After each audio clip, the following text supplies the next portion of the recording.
Join చాబల్ కుటుంబీకులకు, అంతేకాదు ఈ video వీక్షిస్తున్న వీక్షకులందరికీ, సహోదరులందరికీ యేసుక్రీస్తు నామములో శుభాకాంక్షలు తెలియజేస్తున్నాను. ఈరోజు మనం వాక్యంలోకి వెళ్ళడానికి ముందు చిన్న ప్రార్థన చేసుకుందాం. పరలోకపు తండ్రి, యేసుక్రీస్తు నామములో అడుగుచున్నాం ప్రభు. పరిశుద్ధాత్మ దేవుడా, నీకు ఆహ్వానం పలుకుతున్నాం. యేసుక్రీస్తు నామములో పరిశుద్ధాత్మ దేవుడా, నీ సేవకుని శిలుచాటు మరుగు చేసి సేవకుడు ప్రేరణ కలగజేసి, ఆ ప్రేరణ మీద ప్రభా, నీ అభిషేకాన్ని నుంచి, మాట నుంచి ప్రభా, ఆ మాట నాకు ఇవ్వండి నాయన. మేము ఈరోజు కూర్చోవడం, ఈ వాక్యం వినడం నాయన, అది వృధా కాకూడదయ్యా. మమ్మల్ని నింపండి, మాకు ఏదైతే తెలియదు అది నేర్పించండి. నీ అభిషేకంతో నింపండి, నీ అద్భుతాలతో నింపండి. మాకు అవసరమైన పెద్దాన్ని ఇచ్చులాగున కృప చేయండి. మమ్మల్ని నింపి పంపమని అడిగింది ఇచ్చినందుకు నీకు వందనాలు చెల్లించుకుంటాం. పరిశుద్ధాత్ముడా, మొత్తం ఈ మమ్ములను చెప్తున్న నన్ను వింటున్న బిడ్డలందరినీ నీ యొక్క అధీనంలో ఉంచుకోమని అడుగుచు. యేసుక్రీస్తు నామములో ఈ ప్రార్థన వినపడుచున్నాం తండ్రి, ఆమేన్. దేవుని స్తోత్రం, హల్లెలూయా. మరి భయంకరమైన రోజుల్లో మనం ఉన్నాం. ఒక్క కరోనా గురించే నేను మాట్లాడట్లేదు. ఇది ఆరంభం, ఇది వేదనలకు ఆరంభం. ఇది చాలా చిన్నది. కరోనా చాలా చిన్నది. రాబోతున్న శ్రమల ముందు కరోనా ఒక మూలకు రాదు. కరోనా కొరకు మాత్రమే మాట్లాడట్లేదు. రాబోతున్న రోగాలు, చాలా చాలా రోగాలు రాబోతున్నాయి, ఇంకా శ్రమలు రాబోతున్నాయి భూమి మీదకి. వీటన్నిటిలో మనం తప్పించుకునే మార్గం కూడా దేవుడు కలగజేశాడు. దేవుడు తన సంఘాన్ని అనాథలుగా వదలలేదు. తన భార్య గురించి, నీ సొంత భార్య గురించి బిడ్డల గురించి నువ్వు ఎంత కేర్ తీసుకుంటావో అంతకంటే లక్షల రెట్లు కేరు దేవుడు తీసుకున్నాడు. ఒక పక్క ప్రపంచం పాపము దాని యొక్క పాప ఫలితం యొక్క సమస్త దుర్నీతి, సమస్త నాశనకరం ప్రపంచాన్ని పెరుగుతున్నా, ఓ పక్క దేవుడు తన సంఘం పట్ల తన బాధ్యత వదలలేదు. మనల్ని కాపాడుతూనే ఉంటాడు, గుర్తుపెట్టుకోండి. అయితే సంఘం అలా పడుకుంటే కాపాడతాడని కాదు. సంఘం నుంచి దేవుడు ఒకటే కోరుతున్నాడు, విశ్వాసాన్ని. విశ్వాసం యొక్క నిజమైన అర్థం మనకు తెలిస్తే, విశ్వాసం నిజంగా ఆపరేట్ చేయడం మనకు తెలిస్తే, కరోనా కాదు, దీని ముత్తాత వ్యాధులు ఏది వచ్చినా సరే మనం తప్పించుకోవచ్చు. ఇంతేకాదు, శ్రమలు రాబోతున్నాయి, కరువు రాబోతుంది, తర్వాత తెగుళ్ళ తర్వాత కరువు తర్వాత ఆకాశమందు భయోత్పాతం సూచనలు కలుగునుంది. ఆకాశంలో ఆల్రెడీ 2029లో ఒక కామెట్ భూమి అంత ఒక పెద్ద నక్షత్రం భూమి దగ్గర రాబోతుంది ఢీకొనదు, గుర్తుపెట్టుకోండి. It's in control. ఎందుకంటే దేవుడు చెప్పిన భవిష్యత్తు గురించి దేవుడు తెలుసు. 7 ఏళ్ళ శ్రమల కాలం ఉంది, 1000 ఏళ్ళ ఆయన పరిపాలన కాలం ఉంది. జరగకుండా ప్రపంచం అంతా నాశనం అయిపోదు, గుర్తుపెట్టుకోండి. ప్రపంచం నాశనం అయిపోద్ది అని జనాలంటే నమ్మద్దు. అయితే వస్తుంది, అక్కడక్కడ నాశనము, తెగులు సంభవిస్తాయి. కానీ ఇది భూమి అంతం కాదు, మరి అంతానికి ఆరంభం. ఇది భూమి అంతం అయిపోదు. 1000 ఏళ్ళ పరిపాలన అయ్యేంత వరకు అంతం అవ్వదు, గ్యారెంటీ ఇస్తున్నాను. కాదంటే వేదనలు, శ్రమలు ఇప్పుడు ఆరంభం అవుతుంది. అంతేకాదు, ఇది యుగాంతపు ఆరంభమే కాదు, నూతన యుగ ఆరంభం కూడా. ఇది నూతన యుగానికి కూడా ఫస్ట్ ఇది జరగాలి. 7 ఏళ్ళు సాతాను గడి పరిపాలన జరగాలి, తర్వాత 1000 ఏళ్ళ పరిపాలన జరగాలి. వీటన్నిటికీ నూతన అధ్యాయంలోకి మనం ఇంతవరకు బైబిల్లో చదవడం, వినడమే తప్ప మన ముందు జనరేషన్స్ ఎవరికి అదృష్టం లేదు. మనకి దేవుడు కృప ఏంటంటే ఇవి మనం చూస్తున్నాం, మన కళ్ళతో, మన కళ్ళ ముందు జరుగుతున్నాయి. దేవుడు మనల్ని దించుగాక. భయపడద్దు, నేను చెప్పేది భయపడదు, దేనికి భయపడద్దు. దేవుడు అన్నాడు, ఇవన్నీ జరిగే వరకు నీ ప్రాణంలో, నీ వెంట్రుకల్లో ఒకటైనా నశింపదు. నీ ప్రాణంకి ఏ ఆపద లేదు. విశ్వసించకపోతే ప్యానిక్ అయిపోతే నేను చెప్పలేను. విశ్వసిస్తే మాత్రం గొప్ప కార్యాలు జరుగుతాయి నీ పట్ల. ఓకే, చూద్దాం. మార్కు సువార్త 1వ అధ్యాయము 40 వచనం నుంచి నేను చదువుతాను, వినండి. ఒక కుష్ఠరోగి ఆయన ఎదురుకు వచ్చి ఆయన ఎదురు మోకాళ్ళు ఉండి, నీకిష్టమైతే నన్ను శుద్ధినిగా చేయమని ఆయనతో చెప్పి ఆయన వేడుకొనగా, ఆయన కనికరపడి చేయముట్టి, నాకిష్టమే, నువ్వు శుద్ధుడు కమ్మని చెప్పాను. వెంటనే కుష్ఠరోగం వాడిని విడిచాను కనుక వాడు శుద్ధుడాయను. ఇక్కడ ఒక వ్యక్తి వచ్చి యేసు ప్రభు దగ్గరకు వచ్చాడు అంటే అర్థం ఏంటి తెలుసునండి? విశ్వాసం ఉంది ఆయనకి. యేసు ప్రభు బాగు చేస్తాడని వచ్చాడంటే యేసు ప్రభు మీద విశ్వాసంతో వచ్చాడు. ఇక్కడ ఏమంటున్నా అంటే విచిత్రంగా, నీకు ఇష్టమా? సరే, నాకైతే విశ్వాసం ఉంది నీ మీద, నన్ను బాగు చేయడానికి నీకు ఇష్టం ఉందా అని అడుగుతున్నాడు. యేసు ప్రభు, నాకు ఇష్టమే అంటే నా చిత్తమే. ఒక రోగి బాగుపోవటం దేవుని చిత్తమా? చిత్తమే. దేవుడి రోగం పట్ల దేవుడి చిత్తాన్ని నువ్వు తెలుసుకుంటే నువ్వు కరోనా కాదు, జింకా వైరస్ కాదు, ఏ వైరస్లో, ఎంబోలా వైరస్, ఏ రకరకాల వైరస్, రకరకాల పేర్లు, కరోనా 1, కరోనా 2, కరోనా 7 అంటది. కరోనాలో ఇంత ముందుని కరోనాలు ఉన్నాయి, 1, 2, 3, ఇది ఏడవ రకమైన కరోనా అంటది.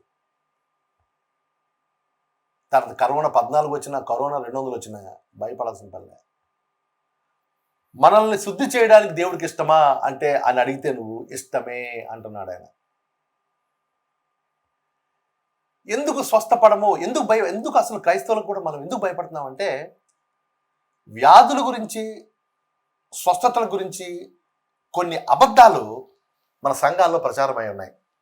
అది ప్రాబ్లం ఇక్కడ. ఆ అబద్ధాలు మనం నమ్ముతున్నాం, అది ప్రాబ్లం. అబద్ధాలు, ఫస్ట్ అబద్ధం ఏంటంటే రోగము దేవుడి దగ్గర నుంచి కలుగుతుంది, అది మొదటి అబద్ధం. అదెలాగంటారండి? యోబుని మరి దేవుడే కదా రోగంతో ముట్టింది. చూద్దాం, యోబు గ్రంథం 2:7. యోబు గ్రంథం 2:7. యోబును మొత్తింది దేవుడా అపవాద? చూద్దాం ఇక్కడ. ఎందుకంటే రోగం గురించిన దేవుని యొక్క చిత్తం నీకు తెలిస్తే ఏ రోగాన్ని నువ్వు భయపడవు. రోగం గురించిన దేవుని చిత్తం నీకు తెలియకపోతే మాత్రం నువ్వు భయపడతావు, నీ విశ్వాసం పనిచేయదు. ఎప్పుడైతే నీ విశ్వాసం పనిచేయదో ఖచ్చితంగా ఈ ఆపద నువ్వు గురవుతావు. నీ విశ్వాసం పరిపూర్ణంగా 100% పనిచేయాలని నా కోరిక. ఎప్పుడైతే నీ విశ్వాసం పనిచేసిందో నువ్వు ఈ యొక్క రోగం తప్పించుకుంటావు. చూడండి, 2వ అధ్యాయం 7వ వచనం. యోబు గ్రంథం 2వ అధ్యాయం 7వ వచనం. కాబట్టి అపవాది యెహోవా సన్నిధి నుండి బయలువెళ్ళి అరికాలు మొదలుకొని నదినెత్తి వరకు బాధగల కురుపులతో యోబును మొత్తెను. మొత్తింది ఎవరండి ఇక్కడ? కాబట్టి అపవాది యెహోవా సన్నిధి నుండి బయలువెళ్ళి యోబును అరికాలు నడితో మొత్తింది అపవాది, దేవుడు కాదు. మరి అలా అంటారేంటండి? పాత నిబంధనలో దేవుడు యెహోవా మొత్తం చచ్చిపోవడం చూస్తాం, ఈ దేవుడు కోపం రావడం వల్ల వ్యాధులు చచ్చిపోవడం చూస్తాం. అవును, చూస్తాం. పాత నిబంధనలు ఎవరిని చంపాడు, ఎవరిని మొత్తాడు, ఎవరిని రోగాలతో మొత్తాడు, ఎవరిని చంపాడైనా? తన బిడ్డల్ని నిజంగా మంచి మార్గంలో ఆయన వెంబడిస్తున్న కాదు. ఎవడైతే ఆయన వెంబడించలేదో, ఎవడి మీదైతే దేవుడు శపించబడ్డాడో, ఎవడి మీదైతే దేవుడు ఉగ్రత చూపించాడో, ఎవడైతే పాపం చేశాడో వాళ్ళని చంపాడు. అయితే ఇక్కడ పాత నిబంధన కొత్త నిబంధనలోకి వస్తాం. యేసు ప్రభు మనం ఏదైనా తప్పులు చేసింటే, ఏదైనా పాపాలు చేసింటే, ఏదైనా మిస్టేక్స్ చేసింటే, ప్రతి పాపం, నిన్నటి పాపం, ఈరోజు పాపం, రేపటి పాపం కూడా, నిన్నటిదాకా కాదు, పుట్టినం చచ్చిపోయేదాకా ప్రతి పాపాన్ని కూడా యేసులోకి అడిగాడు. సో పాపం బట్టి దేవుడు మొత్తడం అంటే అర్థం ఏంటంటే యేసు ప్రభు అబద్ధం ఆడాడని అర్థం. ఆయన ప్రతి పాపము శిక్ష ఆయన భరించాడు అంటే అర్థం ఏంటంటే, పాపం చేస్తే దేవుడు కోపం వస్తుంది. నువ్వు పాపం చేసినప్పుడు, అబద్ధం ఆడినప్పుడు, దేవుడు వ్యతిరేకించినప్పుడు దేవుడు కోపం వస్తుంది, దేవుడికి ఉగ్రత వస్తుంది. దేవుడు నీతిమంతుడు, దేవుడు నీతిని ప్రేమించేవాడు. ఖచ్చితంగా నువ్వు తప్పినప్పుడు దేవుడు కోపం వస్తుంది. అయితే విచిత్రంగా నీ పాపాన్ని యేసు మీద తన మీద వేసుకున్నాడు. ఆటోమేటిక్గా దేవుడు కోపం, ఉగ్రత కూడా మనుష్య కుమారుని మీద కుమ్మరించబడిన అందు వాక్యం. ఆయన ఉగ్రతని యేసు కుమ్మరించాడు. ఇప్పుడు మనం చేసిన తప్పుల పనులు బట్టి మనల్ని కొడితే, శిక్షిస్తే ఏంటి మరి? ఏమైనా ఉందా? దానికి అర్థం ఉందా? యేసు ప్రభు ఎలా ఉందంటే, నువ్వు ₹1,00,00,000 అప్పు ఉన్నావు, నేను నీ దగ్గరికి వచ్చి, ఒరే బాబు, నా ఇల్లు, నా వాకిలు అన్నీ అమ్మేసి నీ ₹1,00,00,000 అప్పు తీర్చేస్తానని అప్పు తీర్చేశాను. నీ ₹1,00,00,000 అప్పు నేను తీర్చాను, నా ఇల్లు, వాకిలి, నా పొలాలన్నీ అమ్మి. నువ్వు మరలా లేదండి వడ్డీ కడతాను అంటే ఏమైనా అర్థం ఉందా? యేసుప్రభు ఒకసారి మన పాపాన్ని, మన శాపాన్ని ఆయన తీసుకొని, మన ఉగ్రతను ఆయన తీసుకున్నప్పుడు తిరిగి మన మీద ఉగ్రత చూపించడంలో ఏమి లాజిక్ ఉంది చెప్పండి. ఇక్కడ ఇప్పుడు మనం నమ్ముతున్నాం దాన్ని, అది ఇక్కడ ఏంటంటే మనం నమ్మాలి. ఇప్పుడు యేసుప్రభు 600 కోట్ల మంది పాపాలు తీశాడు, అందరి మీద పాపక్షమాపణ ఉంది. ఎవడైతే నమ్ముతాడో వాడు మాత్రం పొందుతాడు, అది ప్రాబ్లం ఇక్కడ. ఇప్పుడు 600 కోట్ల జనాభా మీద ఆయన పొందిన దెబ్బల చేత స్వస్థత నొందితిది, అందరూ నొందారు, కానీ అందరూ అనుభవించరు. దేవుడు బలవంతంగా నోరు తెరిచి స్వస్థత అందరి నోట్లో కుక్కడు. ఎవడైతే నమ్ముతాడో వాడు అనుభవిస్తాడు దాన్ని. ఇప్పుడు మనం నమ్మాం యేసుప్రభుని, అన్యుడు నమ్మలేదు, మనం నమ్మాం. అంటే మన పాపము, మన శాపము, మన మీద ఉన్న దేవుడు కోపం అంతా ఎవరి మీద పడింది? యేసు మీద పడింది. ఇట్ ఈస్ ఫినిష్డ్, సమాప్తమైంది అన్నాడంటే ఆయన ఉగ్రతను, మన మీద రావాల్సిన ఉగ్రత అంతా యేసు మీద తెచ్చుకున్నాడు. ఇక దేవుడు ఉగ్రత మన మీద లేదు, సమాప్తమైంది. మరలా దేవుడు మన మీద నిన్నో మనం తప్పు చేశామని దేవుడు మన రోగంతో కొడితే ఏంటి లాజిక్ ఇక్కడ చెప్పండి. అందుగురించి అబద్ధం అంటాను నేను. దేవుడు తేవడం అబద్ధం అంటాను నేను. సాతానుడు తేగలడు రోగాలు. ఈ ప్రపంచంలో రోగాలకు కారణం దేవుడు కాదు, సాతానుడు. ఆడు తేగలడు. ఆడేదో ప్లాన్ వేసుకున్నాడు. మనుషులు దేవుడి దగ్గర రాకుండా, రక్షించబడకుండా మొత్తం అందరినీ చంపిపారిస్తే బాగుండని అభిప్రాయం వాడికి ఉంది. వాడు ఎవరినో ప్రేరేపిస్తాడు, ఏ సైంటిస్ట్నో ప్రేరేపిస్తాడు, సైంటిస్ట్కి పిచ్చి పుట్టిస్తాడు. ఆ సైంటిస్ట్ ఏం చేస్తాడు? తీసుకొచ్చి ఆ వైరస్ తీసుకొచ్చి అక్కడ బజార్లో కలిపేస్తాడు. ఎక్కడ సాతాను గాడు ప్రేరేపించగలడు మనుషుల్ని. అంతటా అపవాది యెహోవా సన్నిధి నుండి బయలుదేరి యోబును మొత్తెను ఉంది. యోబు 2 ఇక్కడ దేవుడు రోగం ద్వారా చంపడానికి కాదు, దేవుడు ఉగ్రత వచ్చినప్పుడు వదిలిపెట్టాడు రోగానికి. అసలే రోగం రెడీగా ఉంది, మరణం రెడీగా ఉంది. మరణం విషయం మాట్లాడదాం. చనిపోతే దేవుడు దేవుడు దేవుడు అలవ చేశాడు, దేవుడు ఇంతవరకే ఇతనికి ఆయుష్ ఇచ్చాడు, అందులో చనిపోయాడు. కాదు కాదు కాదు కాదు దేవుడు ఎప్పుడు అబద్ధం ఆడాడు. దేవుడు మనిషికి ఇచ్చిన ఆయుష్ 120 ఏండ్లు. మనిషికి ఇచ్చిన ఆయుష్ ఎప్పుడు తగ్గించలేదు దేవుడు. అపవాది మరణాన్ని తీసుకొస్తాడు. చూస్తారా? వాక్యం చూస్తారా? చూద్దాం, చూడండి. 1 కొరింథీయులకు రాసిన పత్రిక, క్షమించండి, హెబ్రీయులకు రాసిన పత్రిక 2:15 చూద్దాం. 2:15 హెబ్రీయులకు రాసిన పత్రిక 2:15 మరణము యొక్క బలము గలవానికి, అనగా అపవాదికి, మరణం ద్వారా నశింపచేయటకు ఒకడు. హెబ్రీయులకు రాసిన పత్రిక 2:15 మరణము యొక్క బలము గలవాని, బలము గలవాని అనగా అపవాదిని. మరణ బలం ఎవరి దగ్గర ఉందండి? అపవాది దగ్గర ఉంది. అది దేవుడి చేతులు దేవుడి కంట్రోల్ లేరా? ఉంది, దేవుడి కంట్రోల్లో ఉంది. ఇది ఎలా ఎక్స్ప్లెయిన్ చేయాలి? మరణం యొక్క బలము ఆ సాతానికి ఉందని ఉంది. అయితే మరణము తెచ్చుట అపవాది వశం అవుతే అవ్వచ్చు, కానీ మరణం తప్పించడం మాత్రం యెహోవా వశం. నమ్మితే. నువ్వు నమ్మకపోతే లేదు. మళ్ళీ ఉదాహరణకి బ్రిటిష్ వాళ్ళు మన దేశాన్ని జయించారు, మన రాజులు జయించారు. రాజులందరూ మేము మీకు ఓడిపోయామండి, ఏం చేయాలి, మమ్మల్ని మీరు బతికించాలి అంటే ఏం చేయాలంటే, మీ రాజ్యాలు మీరు పరిపాలించుకోండి, మీ ఆ సంస్థానాలను మీరు పరిపాలించుకోండి, మాకు కప్పం కట్టండి. రాజులు ఉన్నారు. బ్రిటిష్ టైంలో కూడా ఇండియాని పరిపాలిస్తున్న రాజులు చాలామంది ఈ ఇండియాలో ఉన్నారు. వాళ్ళంతా కప్పం కడుతూ రాజరికం చేశారు. పరిపాలించడం, ఎవడైనా ఎదురు తిరిగితే చంపడం, పీక నరికేయడం, వాడిని చేయడం చేశారు. వాళ్ళు పరిపాలించారు. ఓడిపోయారు, బ్రిటిష్ వాళ్ళ దగ్గర ఓడిపోయారు. ఒకవేళ బ్రిటిష్ అధిపతి అందరి దగ్గర కలెక్ట్ చేస్తున్నాడు, పన్ను కలెక్ట్ చేస్తున్నాడు ఈ రాజు. ఒక సంస్థానం, విజయనగరం సంస్థానం, లేదా ఏదో ఒక సంస్థానం, బొబ్బిలి సంస్థానం, ఏదో సంస్థానం ఉంది. ఆ సంస్థానపు రాజు బ్రిటిష్ వాళ్ళు చేతిలో ఓడిపోయారు కాబట్టి బ్రిటిష్ వాళ్ళకి కప్పం కడుతున్నారు. బ్రిటిష్ వాళ్ళ కింద ఉన్నారు, ఆంగ్లేయుల కింద ఉన్నారు. వీళ్ళు పరిపాలిస్తారు, రాజ్యాన్ని పరిపాలిస్తారు పక్క. సో పన్ను కలెక్ట్ చేస్తుంటే బ్రిటిష్ అధికారి నుంచి ఒక లెటర్ వచ్చింది, ఒక పత్రిక వచ్చింది. ఫలానా వ్యక్తి దగ్గర నువ్వు పన్ను మొలుస్తుంది చేయడానికి వీలు లేదు. ఎందువల్లంటే అతడు మా కెప్టెన్ గారి యొక్క బాబు ఒకసారి మీద పులి పడితే అడ్డుపడి తన ప్రాణాలు కాపాడాడు, కాబట్టి ఇతని మీద నువ్వు పన్ను వేయడానికి వీలు లేదు అని ఆ పైనుంచి లెటర్ పంపించాడు. పంపిస్తే వెంటనే ఆ రాజు పిలిపించి, అయ్యా నీ దగ్గర మేము పన్ను వసూలు చేయము, నువ్వు పన్ను కట్టాల్సింది, మిగతా 100 కట్టాలి, నువ్వు కట్టకూడదు. ఎందువల్ల ఇతను పన్ను కట్టాల్సింది ఏంటంటే, బ్రిటిష్ వాడు ఓడించిన బ్రిటిష్ వాళ్ళ చేతులకి ఈ రాజు ఉన్నాడు, ఓడిపోయాడు కాబట్టి, కింద ఉన్నాడు కాబట్టి అటు చెప్పినట్టు వినాలి. మీకు అర్థమైందా? మరణము యొక్క ముళ్ళు వెరగొట్టాడు, అపవాదిని ఓడించాడు. స్టిల్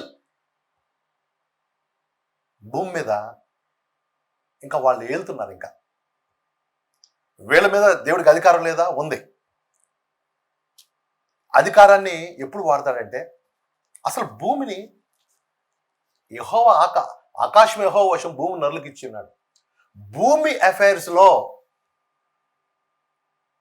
దేవుడు కానీ సాతాను కానీ కలుగు చేసుకోవడానికి వీల్లేదు. అది మనిషిది.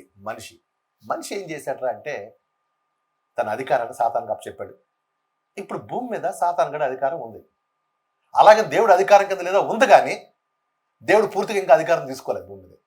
ఓడించాడు, సాతాను ఓడించాడు. ఎలా ఉందంటే బ్రిటిష్ వాళ్ళు ఇండియాని ఓడించారు, ఇండియాలో రాజులందరినీ గెలిచారు, రాజులేం చంపేలే, పరిపాలన ఇచ్చారు. కానీ పొరపాటు బ్రిటిష్ వాళ్ళ నుంచి కనుక ఏదన్నా ఒక రూల్ వచ్చిందంటే పలానా వ్యక్తి దగ్గర నువ్వు పనులు తీసుకోరాదు. అలాగూ మరణము ఏళ్తుంది, అందరినీ ఏళ్తుంది. మరణం యొక్క బలం గలవారు అనగా అపవాదికి. చూశారు కదా, మరణం యొక్క బలం కలగా అపవాదికి. మరణం యొక్క బలం అపవాదికి ఉంది. చచ్చిపోయిన అందరూ కూడా దేవుడు చచ్చిపోవడం కాదు. దేవుడు సేవకులు కూడా కొన్నిసార్లు యాక్సిడెంట్ చచ్చిపోతే ఎందుకు ఇలా చచ్చిపోయారు, దేవుడు తీసుకోవడం కాదు. అది దేవుడు తీసుకోవడం కాదు. దేవుడి చిత్తం అయితే వాక్యం ఏం చెప్తుందంటే ఎక్కడ కూడా దేవుడి చిత్తం మనుషులు ఆయుష్ తగ్గిపోవాలి ఎక్కడలే. మరి దావీదు కీర్తనలో ఉంది కదండి, నేను నేను పుట్టక మునిపే నా దినంలన్నీ నీ గ్రంథంలో లెక్కింపబడిను ఉంది. దేవుడికున్న గుణాలు కొన్ని మీరు తెలుసుకోవాలి. దేవుడు త్రికాల జ్ఞాని, ఆయన జరిగింది తెలుసు, జరుగుతుంది తెలుసు, జరగబోయేది తెలుసు. అనేకులు పాపంలో పడిపోతారు, అక్రమం విస్తరిస్తుంది అంటే దేవుడు విస్తరిస్తాడు దాన్ని. దేవుడు తెలిసి ఏం జరగబోతుందో, పాపి అయిన మానవుడు ఏం జరగబోతుందో చూశాడు. చూసిన తర్వాత ఇక్కడ ఏర్పరచబోవడం కూడా పడిపోతున్నారు అని దేవుడు అన్నాడు అంటే దేవుడు చేస్తున్న కార్యం అది. ఏర్పరచబడి నేను అన్నాను కాబట్టి పడగొట్టేస్తాను, అందరిని పాపంలో పడేస్తాను అలా దేవుడు అనుకోవడం కాదు. ఏం జరగబోతుందో, ఏర్పరచబడిన వారు సైతం ఎలా మోసపోతారో, ఎలా తన వాక్యాన్ని తృణీకరిస్తారో, ఎలా పరశురాలను తృణీకరించడం వల్ల వాక్యాన్ని పరశురాలను తృణీకరించడం పడిపోతాడు వాళ్ళు. దేవుడు ఇక్కడే ఉన్నాడు, భవిష్యత్తు చూస్తున్నాడు. భవిష్యత్తులో నా పరిశుద్ధాత్మ దేవుడు ఎంత మాట్లాడినా వారు లోబడకుండా అపవాది యొక్క సూచక్రియలకే ఇస్తారు. కాబట్టి వాళ్ళు పడిపోతారు. జరగబోయేది ఏదో అది దేవుడు చేసింది కాదు, దేవుడు పడగొట్టాడు, దేవుడు వాళ్ళ పాపంలో పెట్టేయడం కాదు. అది త్రికాల జ్ఞాని, ఆయన తెలుసు. ఆయన నిజంగా ఆయన త్రికాల జ్ఞానత్వంలోకి వెళ్ళిపోయాడు అనుకోండి, నువ్వు ఎంతకాలం బతుకుతావో చూస్తాడు దేవుడు. కానీ ఆయన చిత్తం ఏంటంటే 120 ఏళ్ళు. ఆయన చిత్తం జరగట్లేదే భూమి మీద ఆయన చిత్తం జరగట్లే. అందరూ అంతటా మారుమనసు పొందాలి, ఆయన చిత్తం అది జరగట్లేదే. అందరూ స్వస్థపడాలి, అది జరగట్లే. ఆయన చిత్తం జరగట్లే భూమి మీద. ఆయన చిత్తం కంప్లీట్గా జరిగే రోజు రాబోతుంది. ఆయన భూమిని వచ్చి ఏలబోతున్నాడు రాజుగా, అప్పుడు జరుగుతుంది. కంప్లీట్గా ఆయన చిత్తం జరుగుతుంది. అందరూ అంతటా మారుమనసు పొందాలి, పొందట్లేదే. ఎందుకు? ఇక్కడ ప్రాబ్లం ఏంటంటే మనిషికి అధికారం ఇచ్చాడు, అది ప్రాబ్లం. ఇక్కడ దేవుడు మర్యాదస్తుడు, ఒకసారి ఇచ్చింది తీసుకోడు. ఇప్పుడు నీ పుట్టినరోజు నీకు ఒక సెల్ ఫోన్ నేను కానుకగా ఇచ్చాను, నాన్న ఇది నీకు గిఫ్ట్గా ఇచ్చానని మర్యాదస్తుని అయితే మళ్ళీ 6 నెలల తర్వాత ఏది నా సెల్ ఫోన్ ఏది నాకు ఇయ్యని అనకూడదు. నువ్వు దాన్ని బాగా వాడొచ్చు, ఎరగొట్టేది నీ ఇష్టం. దేవుడు మర్యాదస్తుడు. భూమి మీద జీవితాన్ని మనిషికి అప్పచెప్పాడు, భూమిని మనిషికి అప్పచెప్పాడు, భూమి మీద అధికారం మనిషికి ఇచ్చాడు. దురదృష్టం ఏంటంటే మనిషి సాతానికి ఇచ్చాడు. దేవుడు ఏమన్నానులే, అందుగురించి ప్రాబ్లం ఏంటంటే ఇక్కడ మనిషి యొక్క అధికారము, సాతాను యొక్క అధికారము.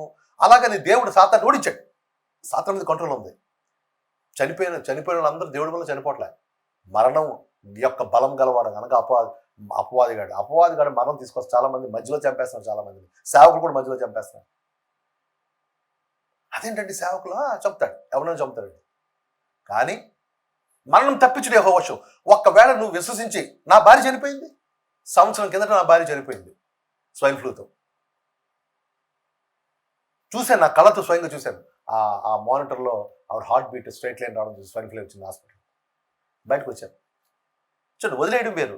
ప్రభా యెహోవా ఇచ్చాను, యెహోవా తీసుకుని వదిలేయడం వేరు. వదలలే. ప్రభా నీ చిత్తం మనిషి 120 ఏళ్ళు జీవించడం, నీ చిత్తం మనిషి రోగం నుంచి స్వస్థత నొందితిని అన్నావు. బయటకు వచ్చి ప్రభా నువ్వు పొందిన దెబ్బల చేత నా భార్య స్వస్థత పొందింది, ఆవిడ బతుకుతుంది అని ప్రొక్లైమ్ చేయడం మొదలెట్టాను. తిరగడం, అది ఆవిడ బాగుపడింది. ప్రభా ఆవిడ నా ఇంటికి రాబోతుంది. 5వ రోజున ఇక డాక్టర్లు డెడ్ బాడీని మాకు అప్పచెప్పడానికి పిలిచారు. అయ్యా వెంటిలేటర్ లాగేస్తున్నాం, బాడీని తీసుకుపోండి అని చెప్పాలి. హఠాత్తుగా ప్రాణం వచ్చింది ఆవిడకి, లేచి కూర్చొని బతికింది. నేను యెహోవా ఇచ్చాను, యెహోవా తీసుకుని వదిలేసింటే నా భార్య పోగొట్టుకునేవాడిని. లేదు, యేసు ప్రభు నాకేమి ఇచ్చాడో అవన్నీ నేను స్టడీ చేసి నమ్మడం మొదలెట్టిన తర్వాత అపవాది మరణం యొక్క బలం గలవాడు అపవాది ఉంది క్లియర్గా. చచ్చిపోతున్న వాళ్ళందరూ దేవుడు వాళ్ళు చచ్చిపోవడం ఏం కాదు. కానీ దేవుడు తెలుసు నీకు ఎంత విశ్వాసం ఇచ్చినా మరణం నుంచి తప్పించుకునే విశ్వాసాన్ని నువ్వు ఆపరేట్ చేయట్లేదు.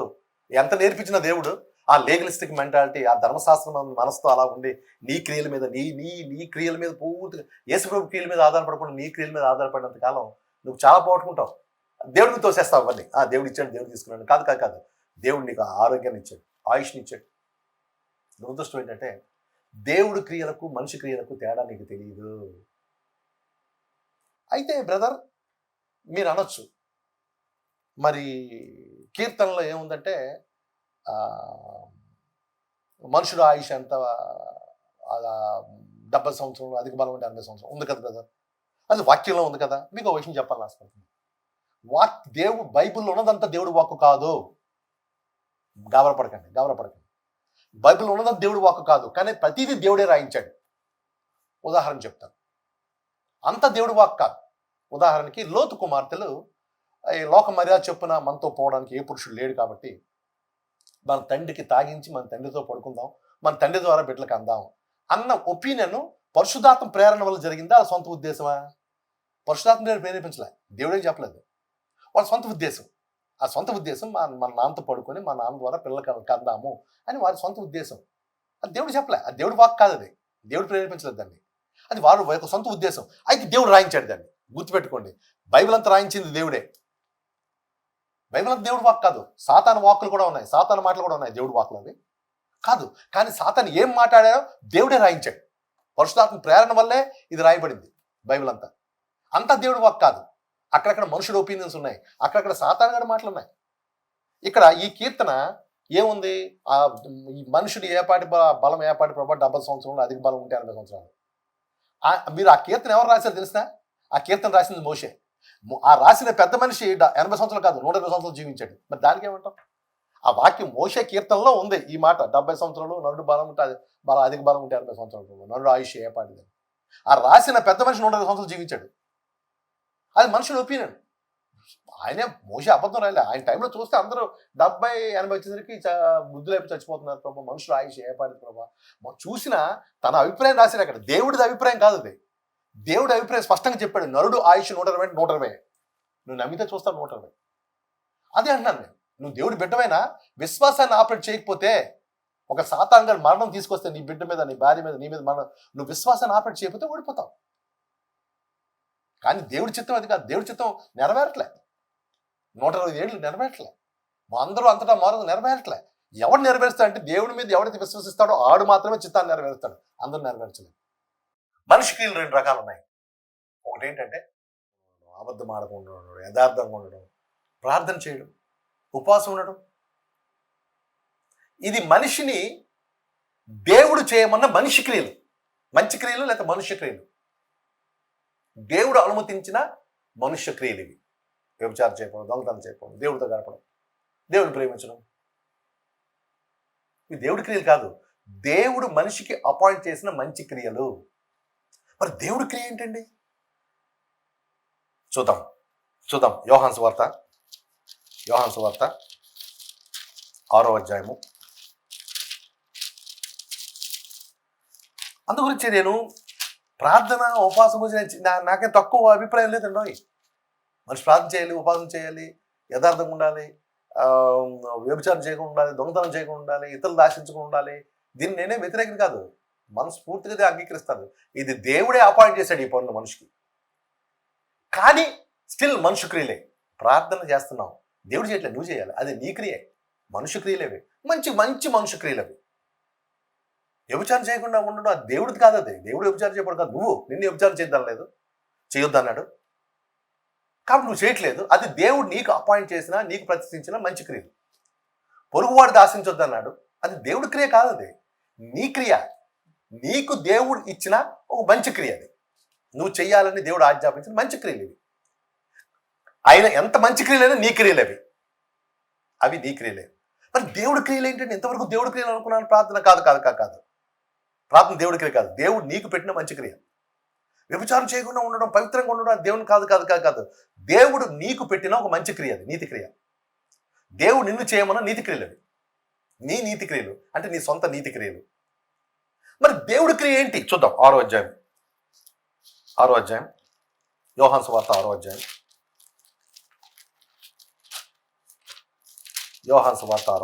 ఇది నేను ప్రియమైన దేవుని బిడ్డలు అది తెలుసుకున్న తర్వాత నా జీవితంలో గొప్ప కార్యాలు జరగడం. నేను నా దురదృష్టం ఏంటంటే మనుష్య క్రియల స్థానంలో దేవుడి క్రియల్ని, దేవుడి క్రియ స్థానంలో మనుషులు, దేవుడి క్రియ స్థానంలో మనుష్య క్రియలు పెట్టి ఎప్పుడు దాన్ని దేవుడి క్రియ అనుకునేవాడిని.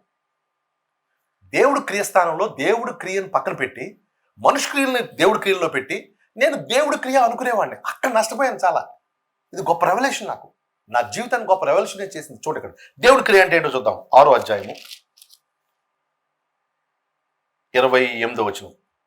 శిష్యులు అడుగుతున్నారు ఇక్కడ. వారు, మేము దేవుని క్రియలు జరిగించుటకు ఏమి చేయవలని ఆయనను అడుగ్గా.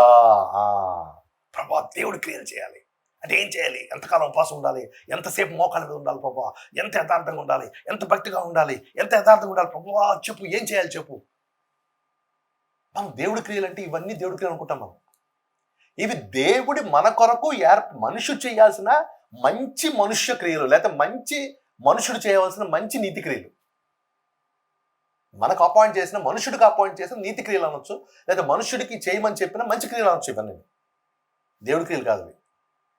దేవుడు మనకి చేయమన్నా, మనుషుడు చేయమన్నా మనుషుడి క్రియలు ఇవన్నీ.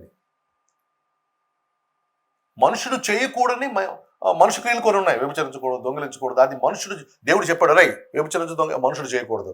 నువ్వు పొరుగు వాడిని ఆశించకూడదు, యథార్థంగా ఉండాలి, నీతిగా ఉండాలి, భక్తిగా ఉండాలి, దేవుని ప్రేమించాలి, ప్రార్థన చేయాలి. ఇవన్నీ దేవుడు మనిషిని చేయమన్న మంచి మనుష్య క్రియలు, లేకపోతే మనిషి యొక్క నీతి క్రియలు.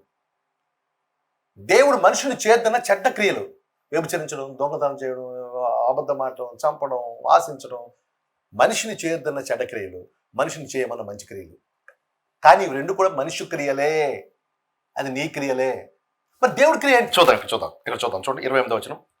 వారు, మేము దేవుని క్రియలు జరిగించడానికి ఏమి చేయవలని అడుగ్గా ఆయన, అందుకు యేసు, ఆయన పంపిన వాని యందు మీరు విశ్వాసం ఉంచుటయే దేవుని క్రియ అయిన వారితో చెప్పాను.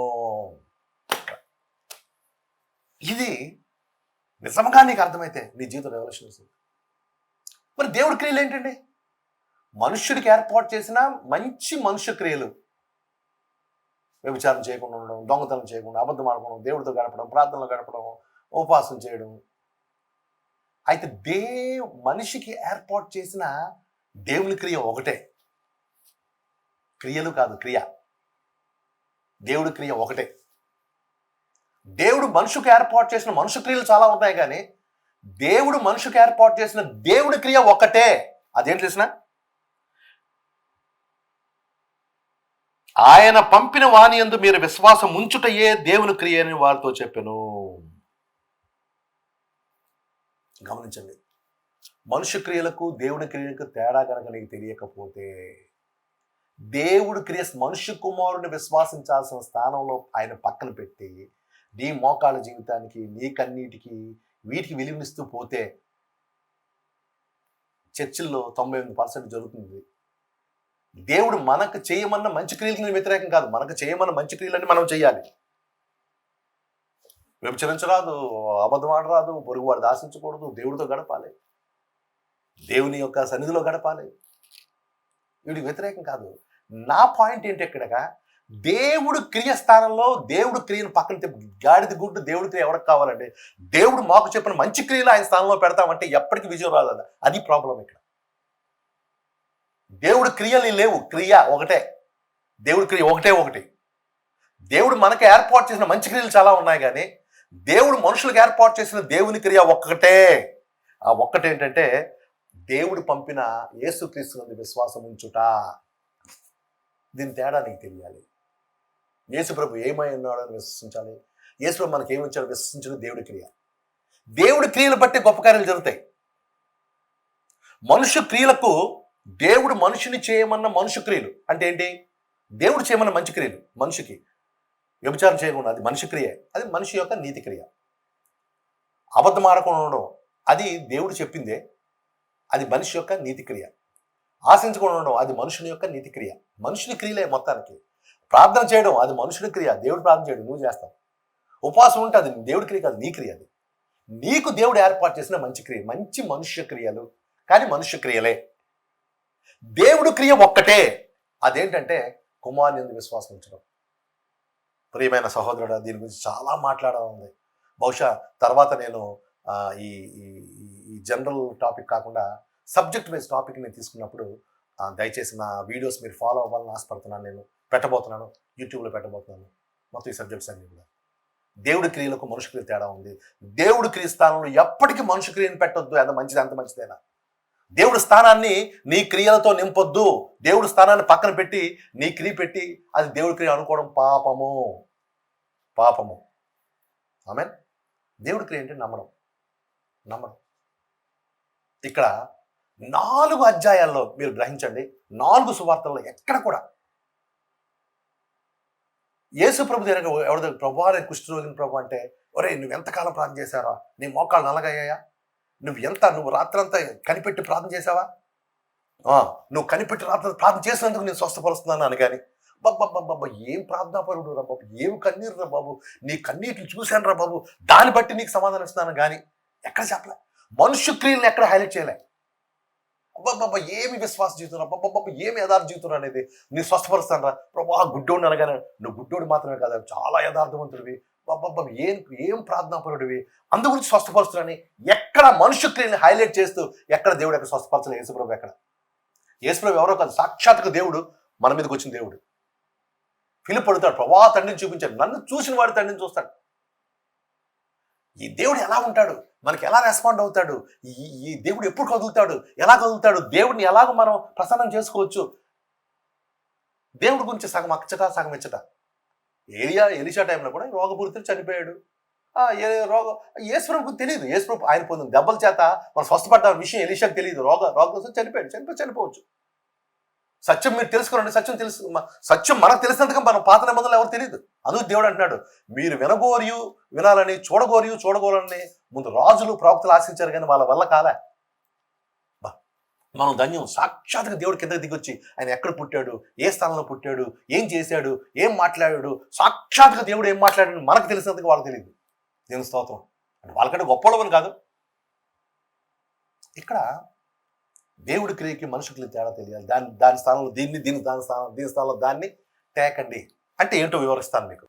4 సువార్తల్లో అసలు దేవుడు ఎలా కదులుతాడు, దేన్ని బట్టి కదులుతాడు అని మనం చూస్తే 4 సువార్తల్లో కూడా చాలా మంది ఆయన దగ్గర స్వస్థపడడానికి వచ్చారు. కుష్ఠరోగులు, గుడ్డోళ్ళు, చనిపోయిన వచ్చారు.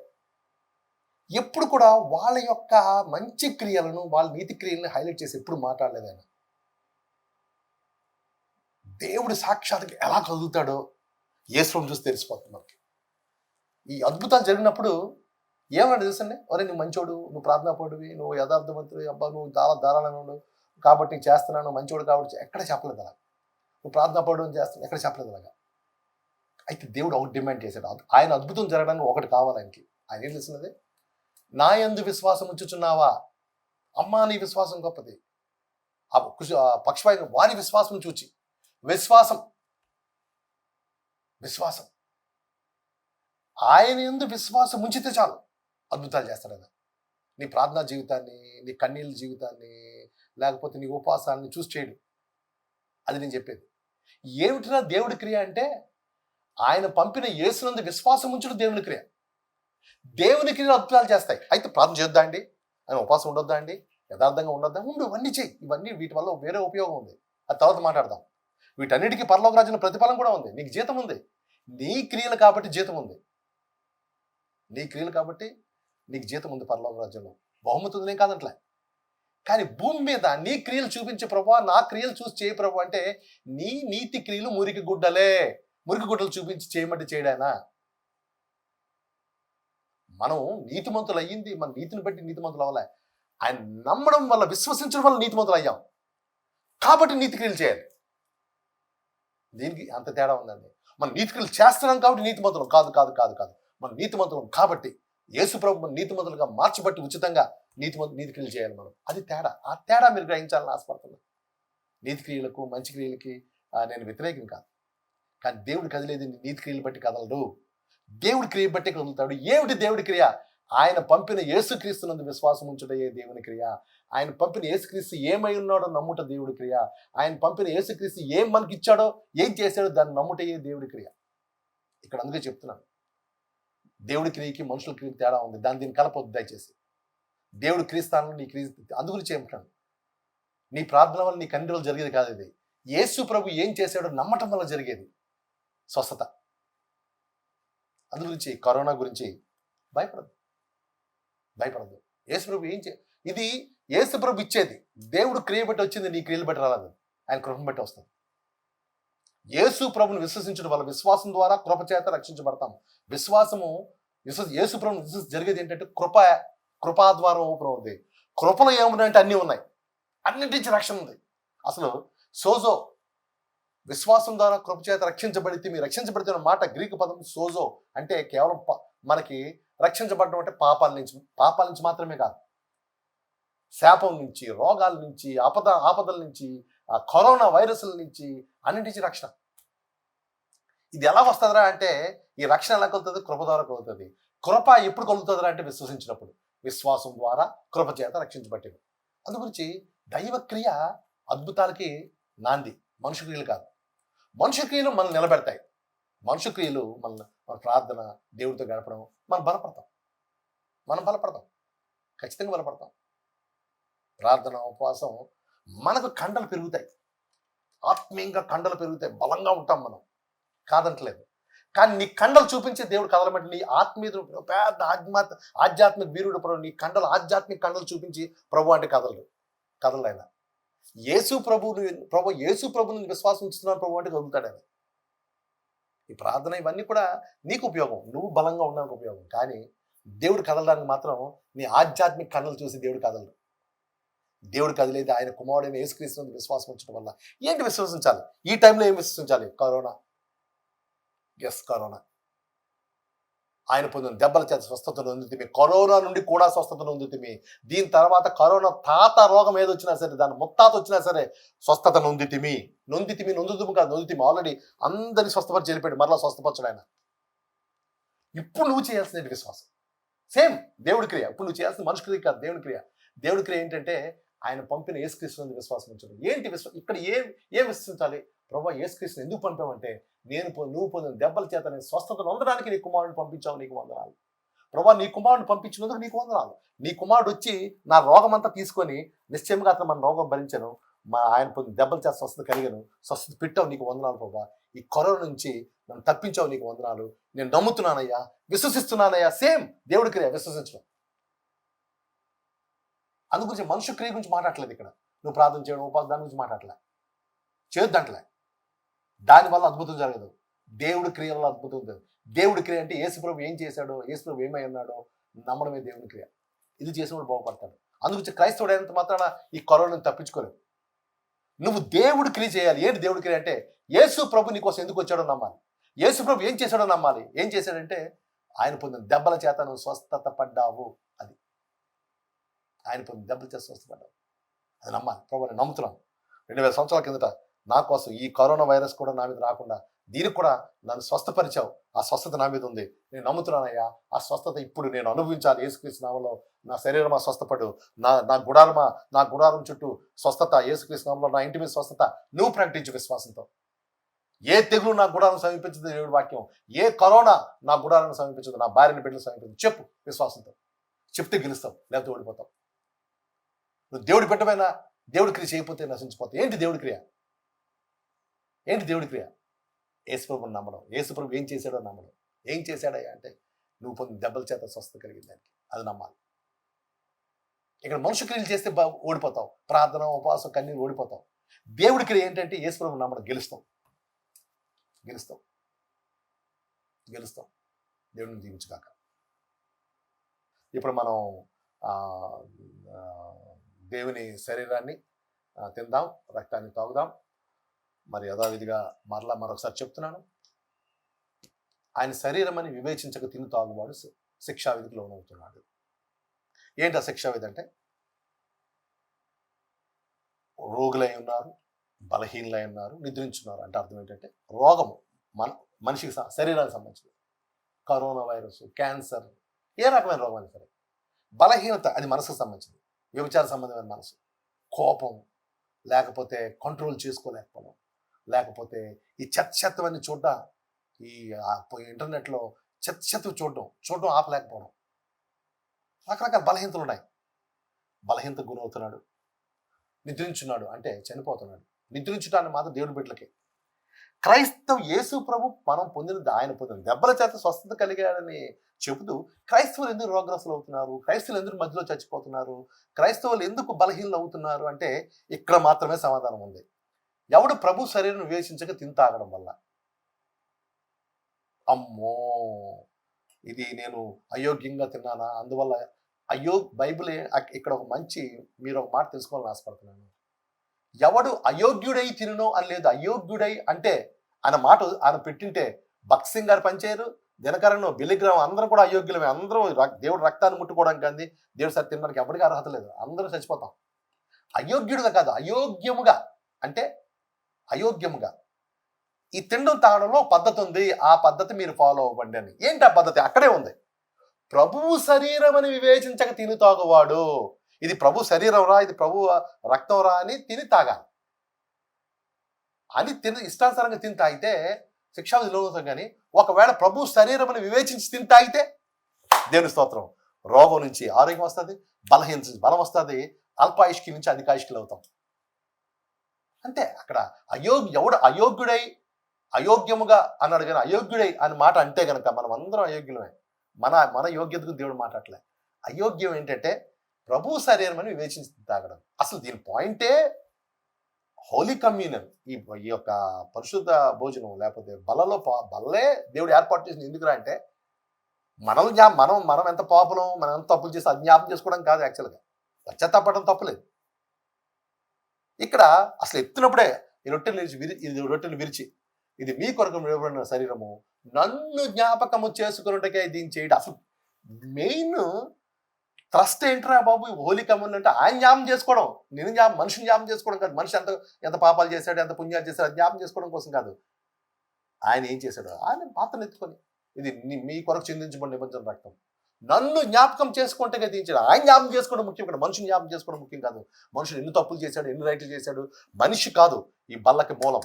ఈ బల్లలో సెంటర్ మనిషి కాదు, యేసు ప్రభు. ప్రభు శరీరం వివేచన తిని తాగితే ఎంత గొప్ప బలం ఉందో మీకు తెలుసా? అనారోగ్యం ఎగిరిపోద్ది, ఆరోగ్యం వస్తుంది, రోగం నుంచి విముక్తి పొందుతాం. వివేచించక తిని తాగితే రోగులు అవుతాం, బలహీనలు అవుతాం, అల్పాయుష్కులు అవుతాం. వివేచించి తిని తాగితే రోగం నుంచి ఆరోగ్యం వస్తుంది, బలహీనత నుంచి బలం వస్తుంది, అల్పాయుష్కులు అధికాయుష్కులుగా మారుతున్నారు. అంత గొప్ప దీవెన ఉంది దీంట్లో. అందుకే ప్రతిరోజు కూడా సంఘ సభ్యులందరికీ చెప్తున్నాను, ఒకవేళ వీక్షిస్తున్న మీరందరూ ఎవరైనా నాతో పాల్గొని పొందితే మీరు కూడా పాల్గొని పొందండి. ఇంట్లో చపాతీగానే రొట్టెగా ఉంటే పెట్టుకోండి, చిన్న ముక్క ద్రాక్షారసం ఉంటే చిన్న కప్పులో పోయండి. ద్రాక్షారసం లేకపోతే ఈ లాకౌట్ సౌండ్ వేయండి, ద్రాక్షారసాలు ఆ రసాలు ఎక్కడ దొరకవండి అనుకుంటే పంచండి. పందార నీళ్ళలో కొంచెం పందార కలుపుకొని పెట్టుకోండి. పని తీసుకుందాం వివేచించి తీసుకుందాం. ఇప్పుడు చెప్తున్నాను, ఇప్పుడు వివేచిద్దాం.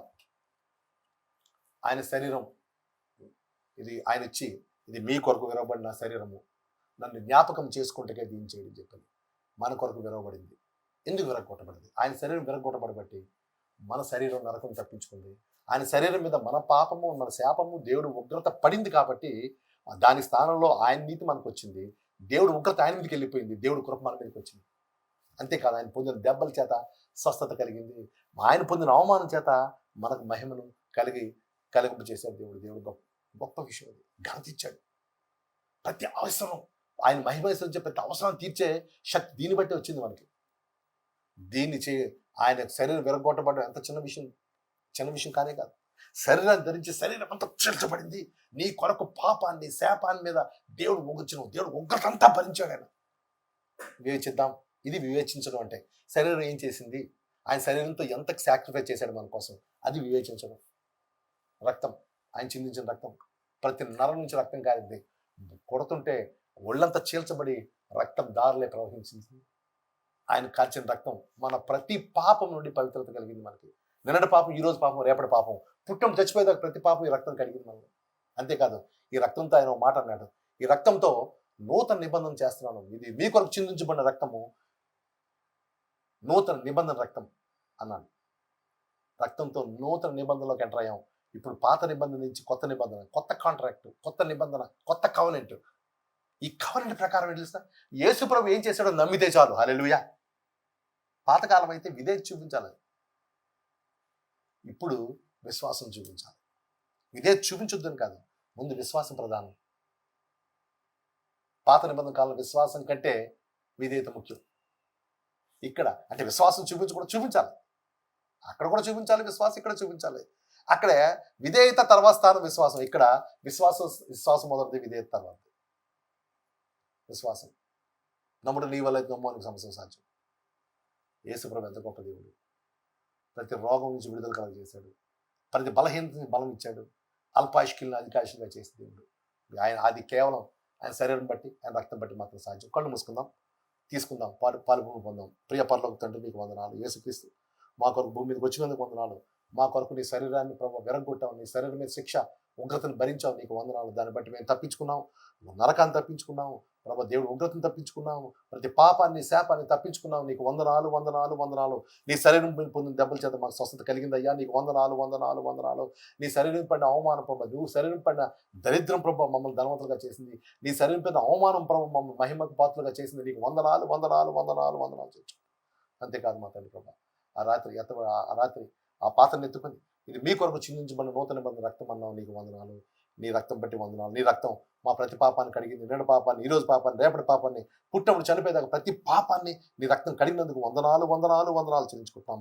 అంతేకాదు నీ రక్తం మమ్మల్ని పరలోక రాజ్య వారసులుగా చేసింది, నీ రక్తం నీ నిబంధనకి వారసులుగా చేసింది, నీ రక్తం అబ్రహాం సంతతి వాగ్దానాలన్నింటికి వారసులుగా చేసింది. నీకు వందనాలు వందనాలు చెల్లించుకుంటాం ప్రభా. రెండు మాకు ఇచ్చినందుకు నీ శరీరం తినమన్నావు, రక్తం తాగమన్నావు. నీ శరీరం తిని రక్తం తాగువాడే నిత్య జీవం గలవాడన్నావు. నీ శరీరం నిజమైన ఆహారం అన్నావు, నీ రక్తం నిజమైన పానీయం అన్నావు ప్రభా. నిజమైన ఆహారాన్ని, నిజమైన పానీయాన్ని, నువ్వు ఏర్పాటు చేసిన ఆహారం, నువ్వు ఏర్పాటు చేసిన పానాన్ని మేము తాగుతున్నాం ప్రభా. మా శరీరంలో ప్రతి రోగం ఎగిరిపోగాక, మా శరీరంలో ప్రతి బలహీనత ఎగిరిపోగాక, ఇంతవరకు మేము చేసిన ప్రతి తప్పిదాన్ని ప్రభా ఈ రక్తం కడుగును గాక యేసుక్రీస్తు నామములో ప్రభా. మమ్మల్ని బలపరచండి, ప్రతి కృపకు మమ్మల్ని యోగ్యులు చేయండి, ప్రతి కృపను అనుభవించే కృపను మాకేమని నడుచు. నీకే మహిమాసులు అంతా ప్రభావం చెల్లించుకుంటూ యేసునామమున పెట్టి ప్రార్థన మీద పంపించున్నాం మా తండ్రి, ఆమేన్ ఆమేన్. దయచేసి రొట్టెను విరిచి మనం పుచ్చుకుందాం. దేవుని రక్తాన్ని తాగుదాం.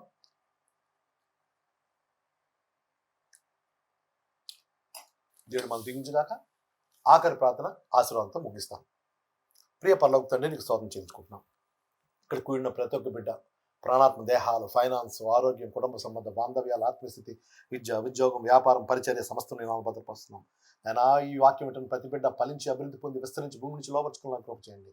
నేను ప్రతి ఏ వ్యాధి మా గుడారాలు రాకుండా మమ్మల్ని అందరినీ నామములో భద్రపరుస్తూ రక్తాన్ని ప్రోక్షిస్తున్నాం ప్రభా. నీ మహిమతో వాడుకుంటుందా జీవజల నదులు మాలో ప్రవహింప చేయండి. మేము ఫలించి అభివృద్ధి పొంది విస్తరించి భూమి నుంచి లోపరుచుకోలేగా మమ్మల్ని అందరినీ మహిమతో వాడుకోమనవచ్చు. మమ్మల్ని మా కుటుంబాలు నీ నామములో భద్రపరుస్తూ రక్తాన్ని ప్రోక్షిస్తాం. యేసునామమున పెట్టి ప్రార్థన వచ్చినాం తండ్రి, ఆమేన్. తండ్రి అయిన దేవుని ప్రేమ, ప్రభువైన యేసుక్రీస్తు కృప, పరిశుద్ధాత్మ దేవుని శక్తి సహవాసం కాపుదల మనకు మన కుటుంబాలకు సదా తోడేయుండుగాక.